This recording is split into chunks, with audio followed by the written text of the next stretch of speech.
Well, hello everyone. This is John Byrne with Poets and Quants. Welcome to our Center Court webinar on your admissions path to MBA success. We have four of the best schools in the world in the house, and we're going to explore their MBA programs and the value of the MBA in general. Let me introduce everyone that's here. We have Alex Lawrence, who's Assistant Dean of MBA Admissions and Financial Aid at UCLA's Anderson School. Eric Askins, the Executive Director of Full-Time MBA Admissions at Berkeley Haas. Stacy Battis, the Director of Full-Time MBA Recruiting and Admissions at UT Austin McCombs. And from Carnegie Mellon University's Tepper School of Business, we have Tony Gomez, Senior Associate Director of Master's Admissions. Welcome all. Alex, let's start with you. And I want you to tell me a little bit about what it's like to get an MBA at UCLA. I mean, you are in one of the most dynamic cities. It's the entertainment capital of America, if not the world. It's also a place that has its own Silicon Valley called, I guess, Silicon Alley, right? Lots happening in LA. Yeah, thanks, John, and welcome everyone. First, I want to congratulate everybody joining us today in your first steps of the MBA application journey if you're at that stage.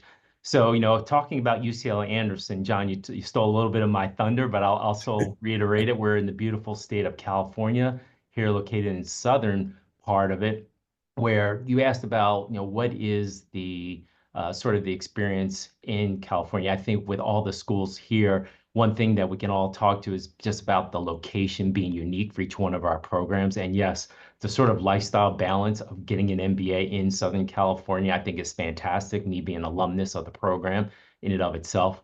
But I think for our students and anyone who goes through our programs, they would talk about the balance that you have, having a flexible core curriculum of classes that you can take. We have a pretty diverse class, and I know you're going to be asking about that later on. But I think the opportunity to be in an environment where you have the opportunity to take a number of, say, case study oriented classes or those classes provided by faculty and lecturers who are going to give you more sort of real world applications that you can then go out into the marketplace. And then I think the last thing that I would just mention before move on to my colleagues here is that at least in I think anybody, especially when you talk to alumni, when they look back, it's always going to be about the people. Okay, so you're going to be in an environment with people with diverse backgrounds, academic, professional, and who are interested in a lot of different things overall, where they want to go into tech, consulting, finance, entertainment. You mentioned that as well. And I think just being in an area like Los Angeles at a top program like UCLA Anderson is one that before you know it, you're going to blink and it's time to graduate and join us right back out here in the competitive world that we do have in. Great. Well, let's stay on the West Coast. So, Eric at Berkeley Haas, obviously your location plays a big part in the culture of the school and where people go to work.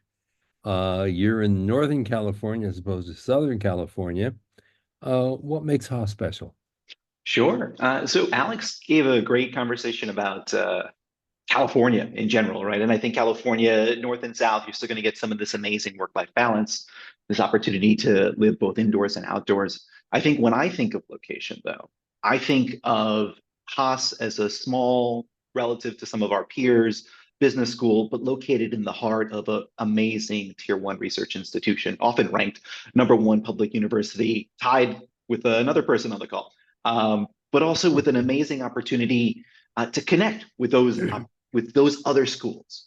So what's unique about our program, I think, is the fact that you can walk across the parking lot or down the hall and be interacting with a top business school, top law school, top engineering school, top public policy school. And that interplay across that student community creates this incredible opportunity for innovation and exploration.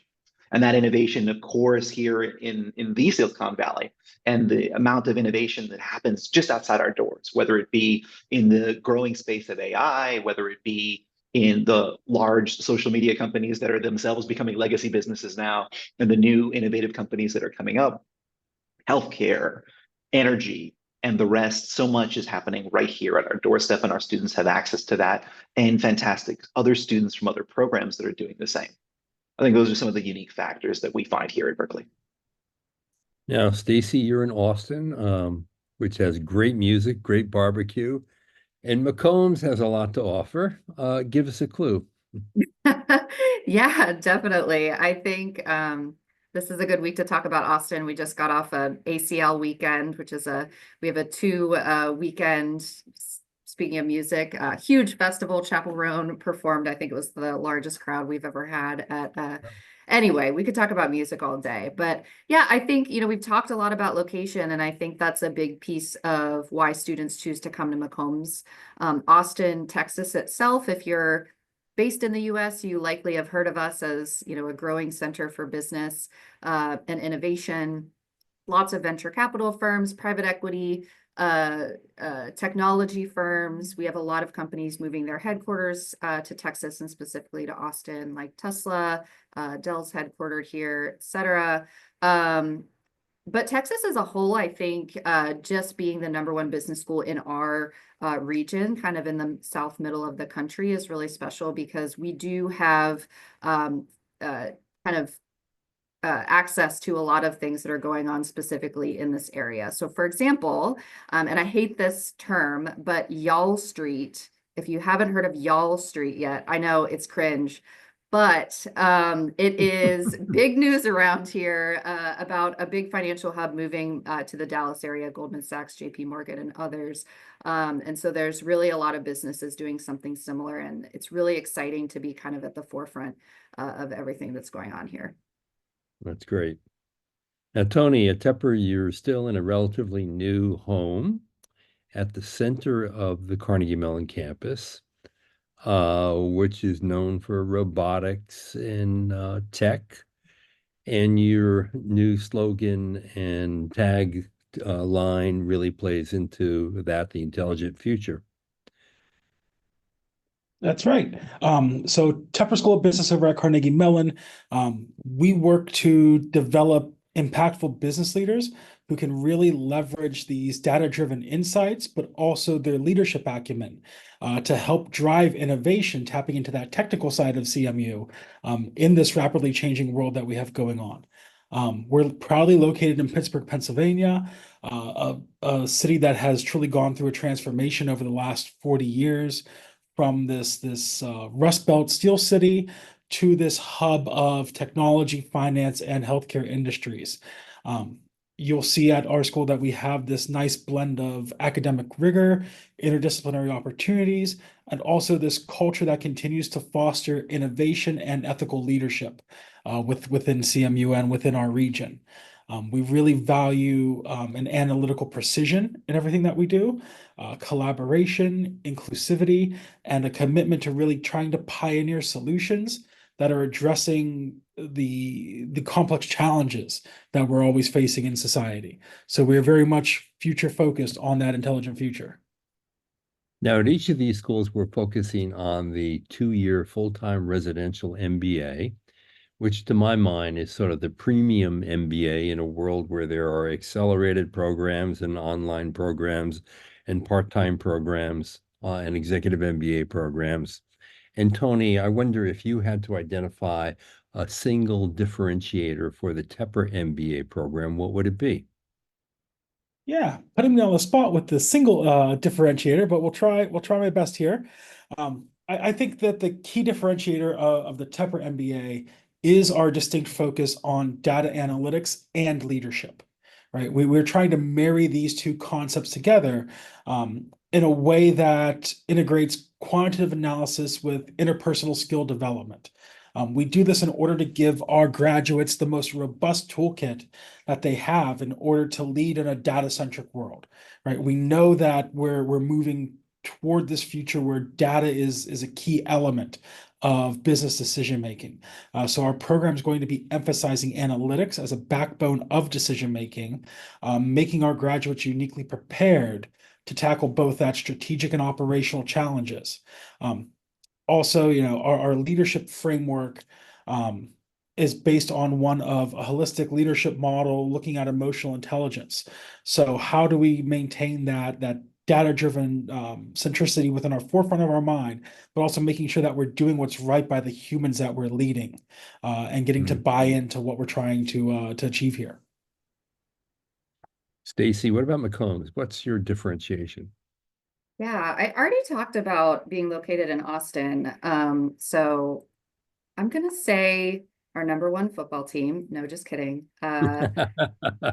Very proud of that right now. That But no, matters. yeah, I know it's great. We're very excited. It's going to be a great season. But no, I would say outside of Austin, I think one thing that differentiates us is we have a very diverse set of specialties and a very diverse set of employers. And I think that's important when you're looking at an MBA program, because if we were just known for X, let's say we do place a lot in consulting, but let's say that was kind of where we put our bread and butter. When something changes in the economy, and maybe those firms aren't hiring as much, had we not had the very robust set of employers and industries and functions that our students go into, we would maybe not be in such a good spot. But as it stands, we place students in all types of companies and all types of industries. And I think that does play into the location of Austin and just the diverse different companies that are here. But I think that really helps set our students up for success. And a lot of times they come here and find an area of business they didn't even know existed, and they end up pursuing that. So it's really kind of cool to see those changes when students come through. Now, Eric, if I were to guess, at least one, if not the differentiator for Berkeley Haas, are sort of the 4 defining leadership principles that are at the core of the culture. What do you think? Well, you stole it out of my mouth there, John, because that is where I was going. But let's expound on that. It's going to sound similar to a lot of what other folks are saying here, but we have to prepare leaders for an uncertain future. That's just the reality. The world is changing, and if you're not preparing leaders for the pace of change, then you're not putting people in the best positions to succeed. Now, we recognize that the world is continuing to be more global, and that what the key factor that these leaders will need to do is to understand the different perspectives of others, how to get the best out of the people around them. And so we truly focus on leadership as a core philosophy that we're pushing people through.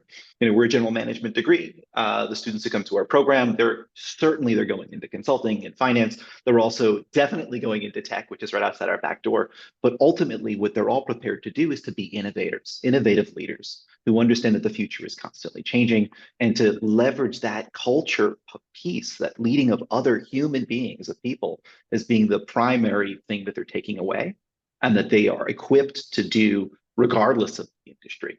The job that you might be applying for may not exist 2 years from now, right? That's the reality of how fast, if we're not preparing leaders for the pace of change, they are not in the best position to succeed. And let me just explore a little bit more on the 4 leadership principles. Question the status quo is one. Sure. Confidence without attitude, I remember, is another. Students always, meaning you're always in learning mode and you're always curious about what's going on around you. And then beyond yourself, essentially committing yourself to not your personal ambition, but the ambition of your company, your organization, the people you work with to lead ethically and responsibly. Is that pretty much it? You nailed it there, John. That's absolutely correct. You'd be ready to complete the application today. And Alex, of course, there are many things at UCLA that you could point to, and I wonder what you would say, the single biggest differentiator you have at Anderson. What do you think it is? Yeah, sure. There's a lot of overlap, I think, with respect to what my colleagues had said earlier. But, just taking a step back, and when you think about UCLA, UCLA's mission is centered around knowledge for the betterment of global society. And in that, UCLA, those core responsibilities are education, research, and service. And the reason why I mentioned that, going back to what I was saying earlier, that flexibility as a student goes above and beyond just the classroom. We put students working in teams. We're looking for candidates and the students who are going to make an impact on the campus and off the campus. That might come in the format of students teaching other students in different workshops based off of their pre-MBA skill sets. That might be, again, going out into the broader community, helping and working with first-gen students who might not even know anything about what an MBA is. So I think that that core differentiator, again, being in Southern California, a very diverse arena of civic engagement, professionals, education, research. When you come onto, again, a big brand name school like UCLA that's global, having that opportunity to work across the campus, taking classes on and off, and then again, just having sort of like an opportunity to do a lot of practical work such that you're taking what you've learned in the classroom out into society and making it better. I think that's like one of the big things that stands out in my mind. You also have a real student-centered culture. I mean, the students at Anderson roll up their sleeves, they get involved in you know, even beyond extracurricular activities and the things that they organize and run and support. Absolutely. Absolutely. I know, again, we all have conferences and things of that nature. You know, you talk to students on our campus, they sometimes would say they run the school, but we say that, you know, we partner with the schools because I think at the end of the day, for us, we always want to bring on candidates who are going to make our campus better. So that's examining everything, the curriculum, how we support students in their career objectives. Again, how do we want to make the campus better and more attractive for people who are thinking about UCLA for their studies in the future? And again, as an alumnus myself, I'm happy to say the campus is a lot different, a lot more opportunities, much better than when I was a student here. And I think that's a great thing. Alex, I wonder how you would measure the ROI. What would you tell, an aspiring applicant about the return on investment of the MBA today? Yeah, I think that's a great question because many times people might immediately go to sort of the financial obligation of that, right? The opportunity cost of sort of taking a pause on their career.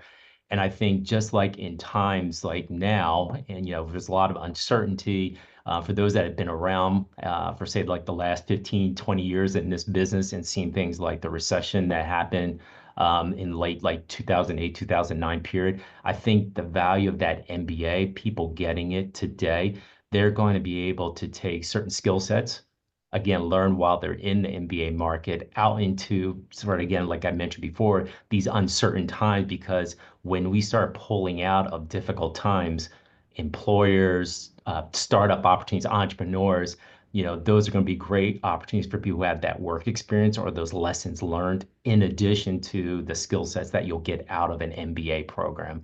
I think that's like the big thing on the ROI beyond just sort of, which is important, but beyond just sort of the employment factor of like, what can I get as a boost to my compensation earnings pre and post MBA? Yeah, that's really so true. And yet, so many people look at those employment reports, they look at the numbers and they say, okay, this is my return. And it's really not. It's a long-term investment. The returns keep coming back to you. You mentioned uncertain times. The research shows that if you have an advanced degree, you're far less likely to even be laid off. And then if in fact you do have a setback in your career, you have an incredible network to fall back on. How do you put a value on that? You just can't. Eric, do you have a viewpoint on ROI? Absolutely. So, you named it. A lot of folks get trapped, and maybe this has something to do with the rankings and the surveys that are out there that direct everyone's attention to compensation at grad or compensation 3 months out. When ultimately, this is a degree that lasts a lifetime. We often talk to folks about is what is the return on investment as it relates to impact. At what point do you, with an MBA, end up in a place where you can actually have an impact on the problem you want to solve, the community that you want to serve, the impact that you want to have on a particular industry or a particular area in the globe? This is what the MBA accomplishes for you. Now, we also talk about that network, right? That network that you plug into, that's also a lifetime network. So many, and I'm sure many of my colleagues have the same story of students who first job out might have been, the reputation of the industry of the school, but it's the second, the third, the fourth job out. That's your academics, that's your learnings. That's how you show that there's real value to what you gained in that time, and then connected to the other folks. That's your future client, that's your future employer, that's your future employees. And all of that, it just sort of expands what's possible and what's available to you and the type of impact that you can have. And yes, over the longer term, return on investment certainly should include making sure that your debts are paid, right? That's a reality too. We want our candidates to both do good and do well. So both should be true. Yep. Stacy, your view on this? Yeah, Eric stole my network answer, but I have more because there's a lot of ROI for an MBA program. I think one thing that I always say when I see first years come into the program and then when I see them at graduation, just the transformation in terms of confidence, communication skills, and leadership skills is phenomenal. And so I think that it's what really makes an MBA degree so unique compared to other graduate degrees is just the intangibles that you learn through the teams that you're on, specifically diverse teams of folks with various viewpoints, various experiences, and that really sets you up for success long-term in your career, right? So when you're working with a company in a different country, or when you're working and you have to take this project that you weren't expecting to lead all of the sudden, really those skills carry with you for life. And so I just have always said that the transformation that I see in terms of the skills from first year to second year and those more soft skills are really important. Yeah, I mean, many in this business talk about the transformative nature of an MBA. And truth is, it does happen, and people are transformed, and they come out different. They come out with self-confidence. They come out with enduring friendships with people who are also like-minded in terms of what they want out of life and what they want out of their career. And that's kind of special. It's very different from your undergraduate education when your peers, they may be diverse, but they don't have a lot to contribute because in a full-time MBA program of the stature of these four schools, you're bringing in people with work experience and perspectives that they share in the classroom with you in a way that enhances the learning process above and beyond what a professor at the front of the class could ever provide. And that peer learning is essential to a really great MBA experience. Tony, I'll give you the last lick at the ROI question. Oh gosh, I don't even know what to say that my peers here haven't mentioned. Like you just mentioned, John, a key aspect is that sort of global perspective and cultural competence that you learn through these programs, right? You are coming together with diverse cohorts from around the world and trying to foster this global perspective, this cultural competence, which is absolutely crucial for being able to lead in different industries around the world, right? We're becoming more and more of an interconnected global society, and you have to be able to make sure that you are able to interact with people from different backgrounds and have that cross-cultural collaboration in any environment. Everyone today is, and Alex referred to this, in some way you're training people for some jobs that may not even exist or will exist that don't know of today in 5 years and 3 years. And there's tremendous conversations about the impact that artificial intelligence ultimately will have on our lives, both personal and professional. And I wonder, at Carnegie Mellon, I think this is a good place to start this question. What are you doing in the area of AI? When a student leaves Tepper with that degree in hand, what will they know about AI that they didn't know when they entered the program? Oh gosh, I guess the better question would almost be, what won't they know about AI if they choose that path, right? We are the birthplace of machine learning after all here at CMU. So we've recently launched a AI in business concentration to go along with our MBA program. It is a joint venture with our School of Computer Science as well as the Heinz College of Public Policy and Information Sciences. So we're really trying to show students the business implications here of AI, some of the foundational aspects of AI, how the machine runs behind the scenes, right? What does that thinking process look like to get these models up and running? And what are those policy implications? What are those ethical implications of implementing AI? I was just talking with a student today who's going into some entrepreneurship ventures, and he disclosed that that's something that he's concerned about is if he decides to launch his venture, which is an AI, it could potentially lead to job loss in a certain area if it becomes a big enough deal. So we're trying to instill those different pillars on our students to think not just the benefits of using this, but what are some of those pitfalls that we could come into, right? What are those ethical implications of being very machine reliant? And that's part of what we're trying to do here at Tepper. Stacy, how's McCombs dealing with the AI revolution? Yeah, it's always a topic of conversation here for sure. Sure. And we're actually, the staff is doing a lunch and learn later. I think it's either this week or next week, taught by a professor who teaches one of our AI classes. So they're offering that for staff, which is great. I think we all need to be better educated about, as Tony says, kind of the pitfalls of AI and how to use it ethically.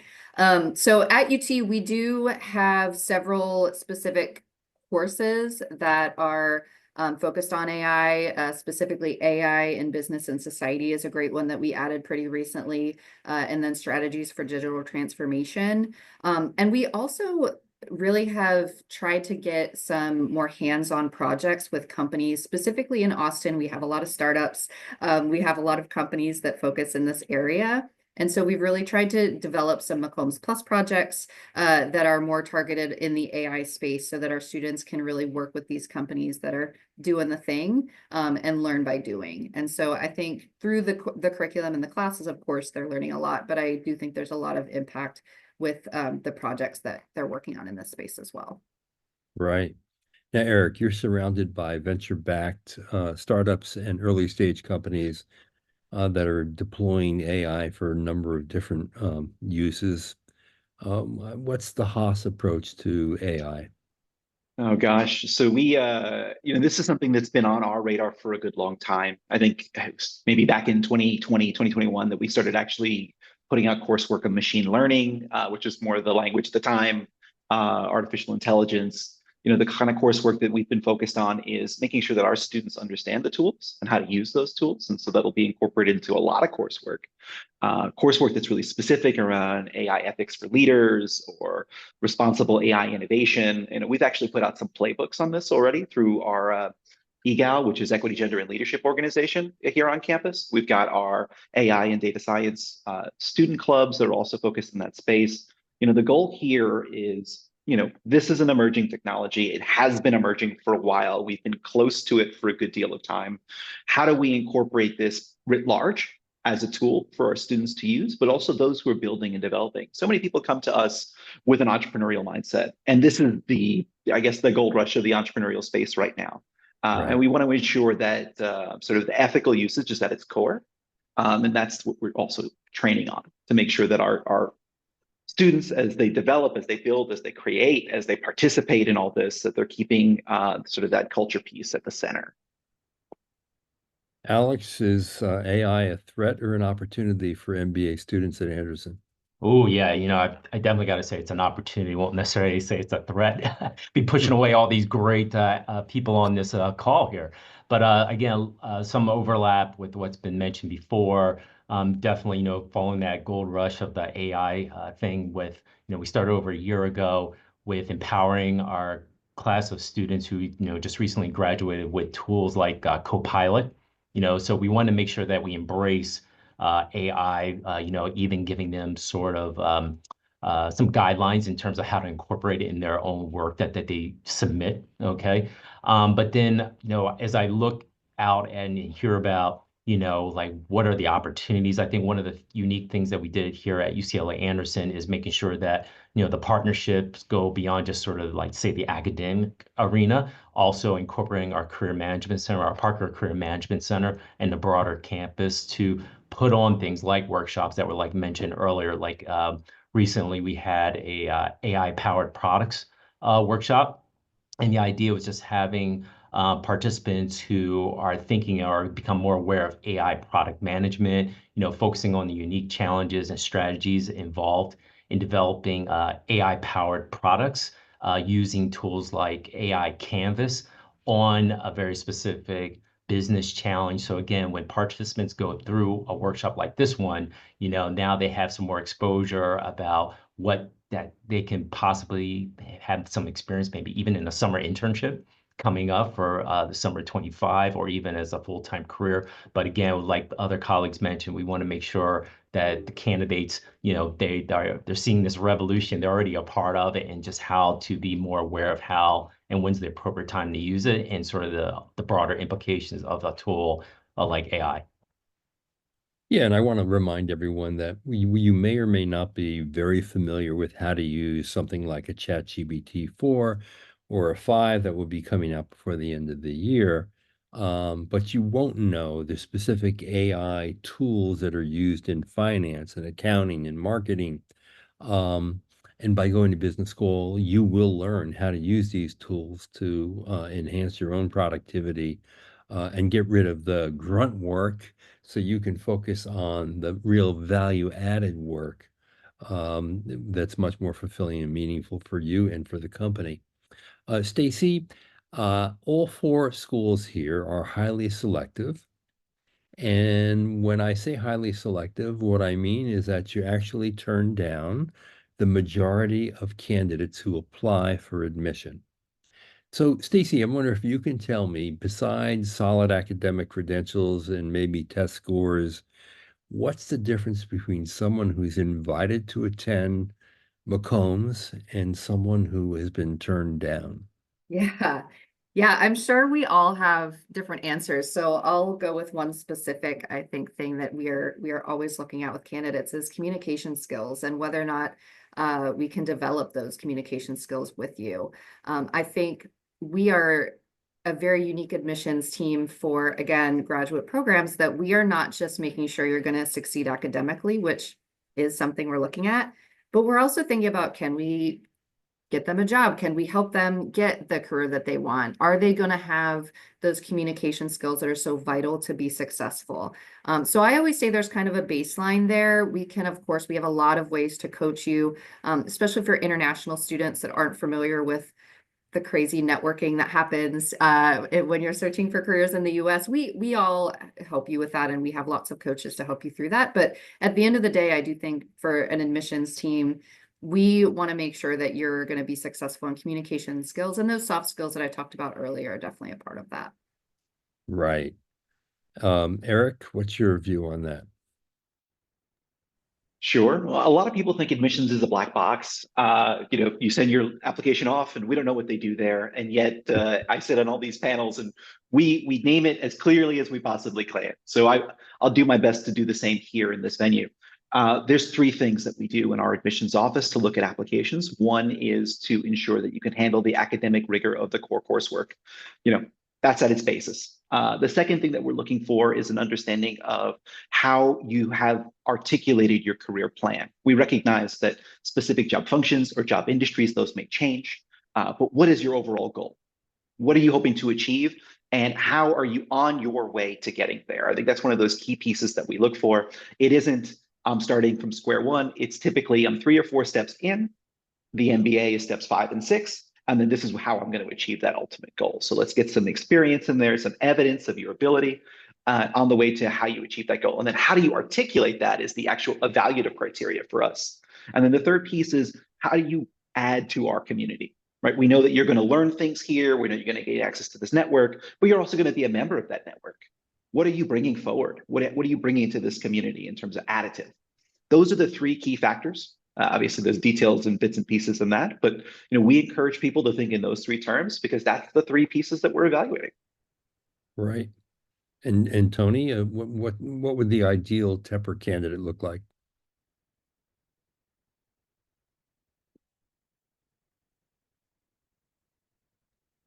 Tony, I think you're on mute there. It's bound to happen. Sorry about that, everybody. That's okay.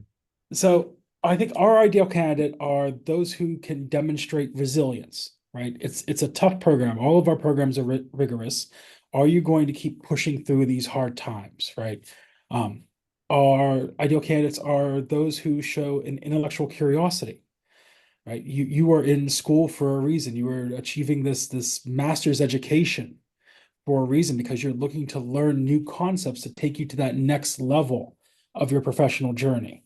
And we're also looking for those students who have a genuine desire to make an impact in their organizations and their communities, right? Much like Eric said, we want to see what you are going to do once you're a member of the Tepper community here. So I think that those are probably the three main areas that really set apart the ideal Tepper candidate for us. And Alex, aside from the academic credentials and the test scores, how do you assess fit of your candidates with the Anderson way?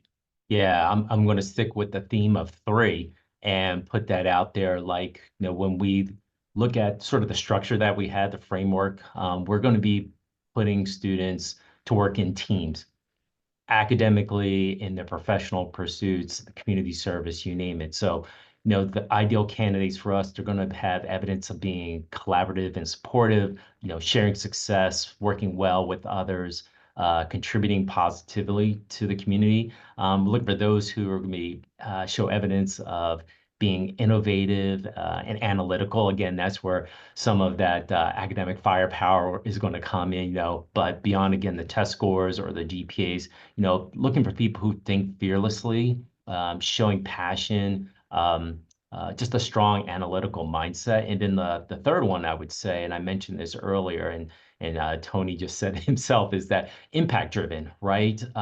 We want students who are going to come on the campus looking to drive change. That resilience piece is really big, right? Because you're going to have academic responsibilities, you're going to have your career pursuits, there's going to be the social aspect of the MBA experience. So there's going to be some, points when things start getting tough, about having to make some hard choices, and which may include some great opportunities. Do I take this opportunity here, or do I go here? Again, we want to make sure that we're looking for students who are going to be comfortable, but have that resiliency, and again, just having that strategic thinking to make the meaningful impacts. I think those are the ones that those candidates really resonate on campus and do very well in our program.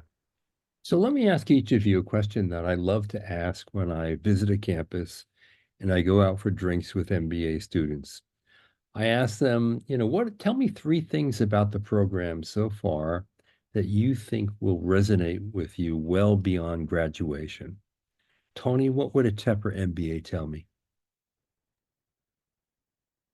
I think one of the things that they'll mention is the network that they've gathered while they're here, right? Not just the size of it, but it's also the supportiveness of that community, right? How well they've bonded in the short amount of time that they've been with each other, and just how they've helped each other throughout every step of the way. I think that they'll also highlight sort of that interdisciplinary focus that we have at Tepper and all of Carnegie Mellon. It really strikes students how easily they're able to take courses from any of our other 7 colleges here at CMU. For example, we've had students taking courses from the School of Drama, with our future Broadway stars over there looking to improve their interpersonal skills. And I think too that what really resonates with them is the leadership development and just that extensive network of resources they have in order to improve their emotional intelligence. Yeah, I think that those are probably the 3 biggest takeaways that they have once they become alumni. Great. Alex, what are the 3 things at Anderson?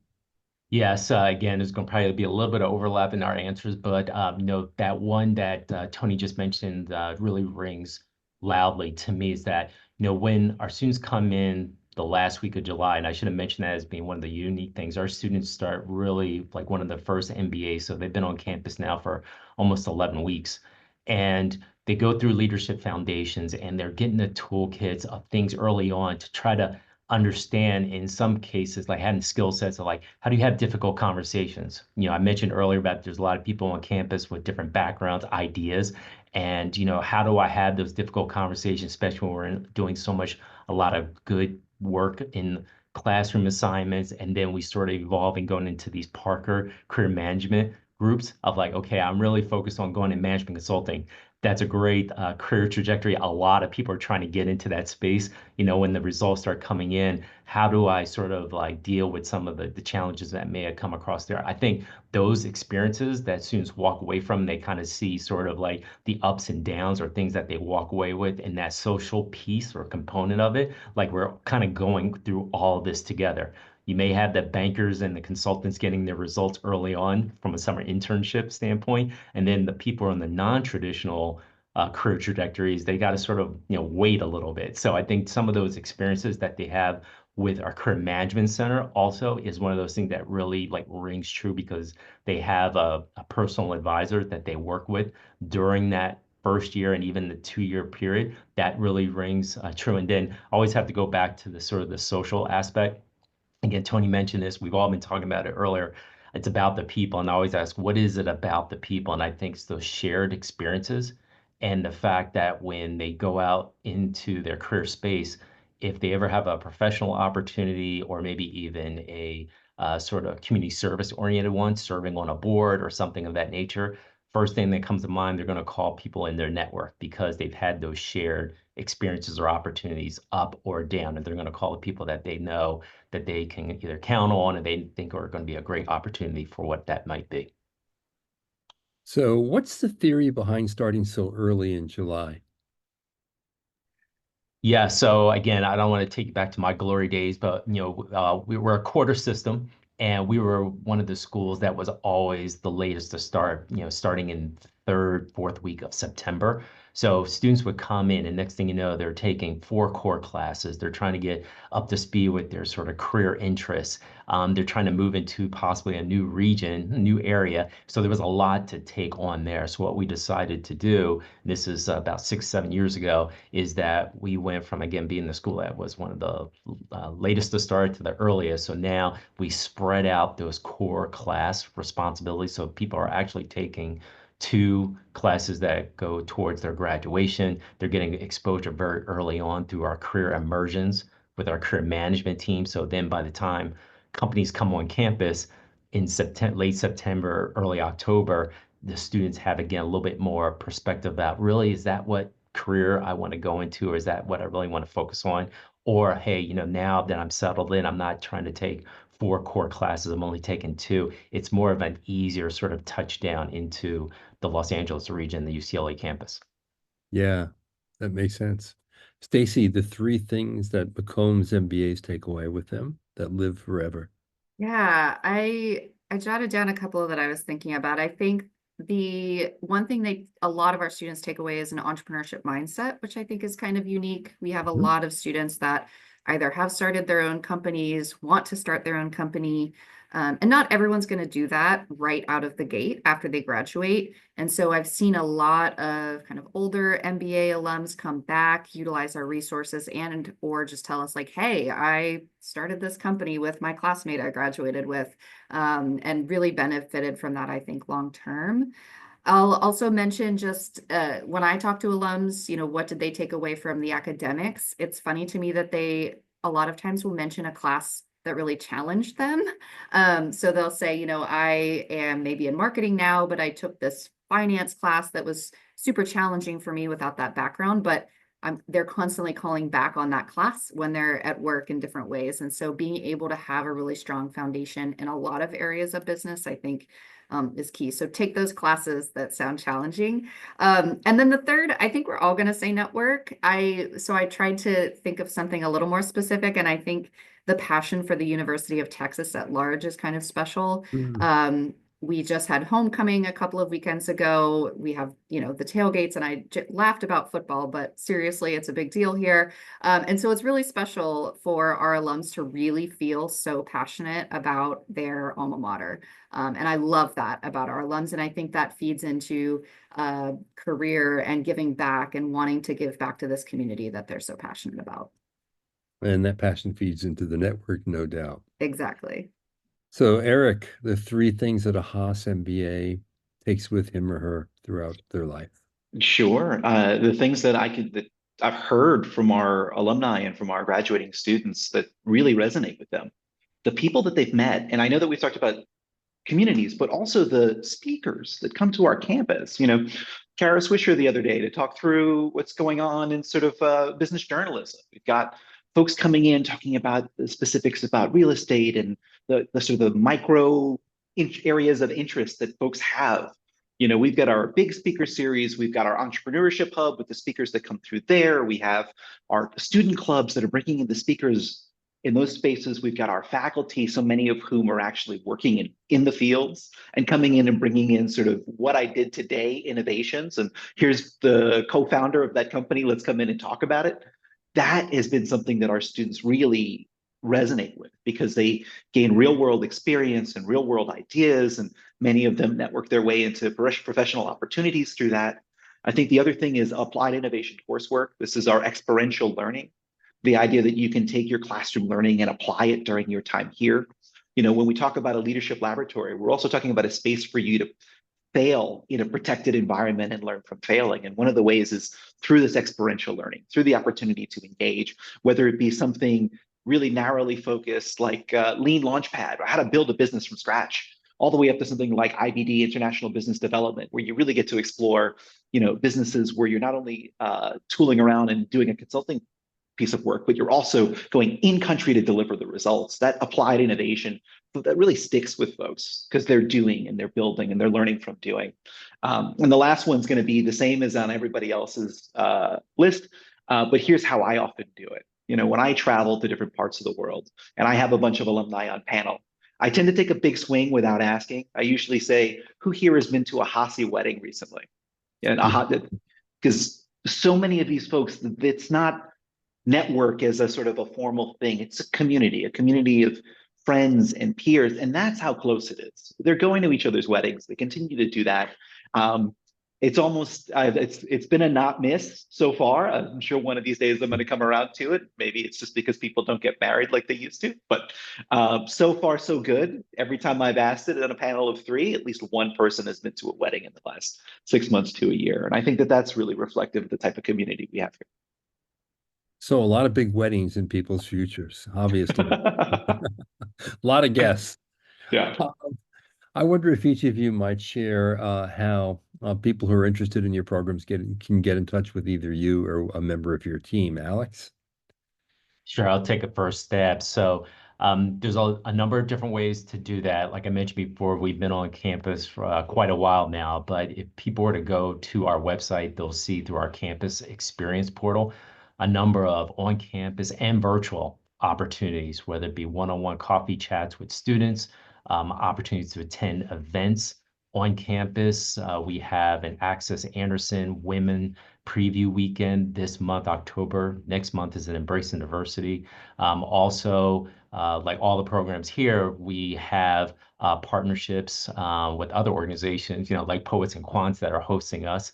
And in fact, we're going to be in New York City tonight. So again, it's going to our website, seeing that. And then, of course, if people do want to have some type of discussion with our staff, I always just sort of caution them that, for us, we just had our round 1 close. So the admission staff are eagerly and looking at those applications and evaluating. So they may be a little bit slow-ish on responding to emails, but the fact that I mentioned before, there's so many great community members, a lot of sort of our contact information is on our website. By all means, don't hesitate to reach out. Faculty, ways to engage with the alumni as well. We really want to make sure you really understand what the UCLA Anderson MBA experience is like. Great. Tony, what would you say to applicants? Yeah, I always say that we're an email away, right? So we have our general admissions inbox, mba-admissions@andrew.cmu.edu. We always welcome students to attend one of our virtual admissions events or our on-campus in-person events, excuse me. They can directly engage with our team, our current students there. Also, they can visit our website, cmu.edu/Tepper. There are bios of all of the admissions officers on there and direct links to our email addresses as well as our Google calendars. So we all offer one-to-one coffee chat times and are eager to get to know some prospective students through this. Great. Stacy? Yeah, definitely register for events. I think that's the number one thing I can recommend for you all, and it really helps you to get to know us and us to get to know you. So please visit our website, please register for events. And specifically for us, I think all of us likely have ambassador committees, which are student ambassadors that help you through this journey as well. So go ahead to the McCombs website and they have their direct emails to reach out to as well. And Eric, your advice to applicants? Sure. I mean, it's going to be quite similar to what we've heard so far. We do a ton of off-campus events as well as several on-campus events. What's coming up in the fall, since that's probably the most relevant to folks here, you can find our in-community events, which are going to be run by our student clubs in terms of industry or affinity. You're going to find that we also have our industry series, which is going to be with our career management group, talking about the different industries we have coming up. The admissions team runs our application prep webinars. So that's going to be for people to get a sense of how to navigate our application. All of that is sort of our fall virtual experiences. But what we always have every 2 weeks is get to know the Berkeley MBA session, and that's run by an admissions student, admissions professional. And what we always have every 2 weeks is a student experience session. And that's going to be available for people to talk to current students and get a sense of their experiences. So those are the ways in which you can plug in on a many-to-one basis. If you want one-to-one, reach out because there's some of that available too with either admissions professionals or with our student ambassador committee. So I hope what everyone is hearing is how welcoming all these schools are to hear from you, to answer your questions, to support you in your journey to a degree that can be life-changing. I want to thank Alex at UCLA Anderson, Eric at Berkeley Haas, Stacy at Texas McCombs, and Tony at Carnegie Mellon Tepper for participating. Really appreciate it. I learned a lot. I hope you did too. And I wish you the best of luck on your journey to a really, truly life-changing, transformative experience. I always believe that one of the most generous gifts you can give yourself is the gift of education. And getting an MBA degree is really sort of the cherry on top. So go for it. This is John Byrne with Poets and Quants.